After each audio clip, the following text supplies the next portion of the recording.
Hello বন্ধুরা, আসসালামু আলাইকুম। আশা করি সকলে ভালো আছেন। তো আজকে আমরা চলে আসলাম ছোট্ট একটা সাইডে কাজ করার জন্য, মানে তার টানার জন্য।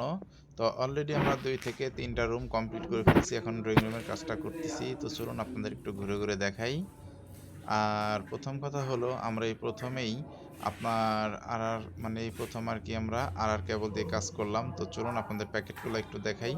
অন্যান্য তার যেমন পলি দিয়ে পেঁচানো থাকে, এটা হচ্ছে আপনার কাগজের প্যাকেট করা ছিল।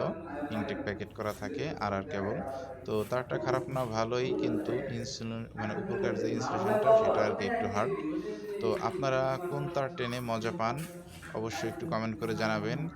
আর আমরা এখানে ব্যবহার করেছি প্রতি রুমের আপনার এসি লাইনের জন্য 4.0 ব্যবহার করেছি এবং আর্থিং ব্যবহার করেছি 1.5 এবং হলুদ যেটা আরকি আপনার আইপিএস এর জন্য সেটা ব্যবহার করেছি 1.5। আর আপনার মেইন যে বোর্ডে আছে সেটা হচ্ছে আপনার 2.5 ব্যবহার করেছি। তো আপনারা কোথায় কি ব্যবহার করেন অবশ্যই কমেন্ট করে জানাবেন। আসসালামু আলাইকুম।